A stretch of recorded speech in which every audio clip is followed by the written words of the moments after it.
അപ്പോൾ guys, welcome back to our channel Appoos and Ippoos vlog. അപ്പം എല്ലാവർക്കും സുഖമാണെന്ന് വിചാരിക്കുന്നു. അപ്പോൾ നിങ്ങൾ ഏതാണ് പുതിയ പടം ഇപ്പം കണ്ടിരിക്കുന്നത്? ഏതൊക്കെ പടങ്ങൾ കണ്ടു? ഞാനിപ്പോൾ ഒരു പുതിയ പടം കണ്ടായിരുന്നു. പടവെട്ട് നമ്മുടെ മലയാളത്തിലെ കണ്ടായിരുന്നു. അതിൻ്റെ ഞാൻ റിവ്യൂ പറഞ്ഞായിരുന്നു. അതേപോലെ തന്നെ റിവ്യൂ പറയാനുള്ള ആളൊന്നും ആയിട്ടില്ല ഞാൻ, എങ്കിൽ പോലും നമ്മുടെ ചാനലൊരു വീഡിയോയ്ക്ക് വേണ്ടിയിട്ട് ഞാൻ വന്നതേ ഉള്ളൂ. അപ്പോൾ ഞാനൊരു പുതിയ മൂവി കണ്ടായിരുന്നു, DC-യുടെ നമ്മുടെ ബ്ലാക്ക് ആഡം എന്ന് പറഞ്ഞിട്ട്. നല്ല പടമാണ് കേട്ടോ, നല്ല മേക്കിങ്. ഞാൻ എന്താ പറയുന്നത്, ഞാനൊരു മാർവൽ ഫാനാണ്. മാർവലിലെ എല്ലാ പടങ്ങളും ഞാൻ കാണാറുണ്ട്, ഇറങ്ങുമ്പോൾ തന്നെ നമ്മൾ കാണാറുണ്ട്. അപ്പോൾ നമ്മൾ ബ്ലാക്ക് ആഡം ലാസ്റ്റ് കണ്ടു. നല്ല പടമായിരുന്നു.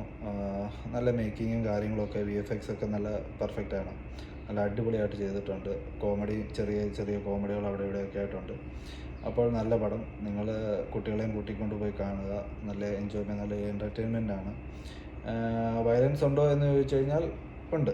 കാരണം മിക്ക പടങ്ങളിലും വയലൻസുകളുണ്ട്. പക്ഷേ നമുക്ക് കാണാൻ പറ്റുന്ന രീതിയിലുള്ള വയലൻസുകൾ മാത്രമേ ഉള്ളൂ. കാരണം അവർ കുട്ടികളെയും കൂടെ ഉൾപ്പെടുത്തി അവർക്ക് കൂടെ കാണാനായിട്ടുള്ള ഒരു ഇത് വെച്ചിട്ട് അവർ അതിൻ്റെ ആയിട്ടുള്ള രീതിയിൽ നല്ലതായിട്ട് മേക്ക് ചെയ്തിട്ടുണ്ട്.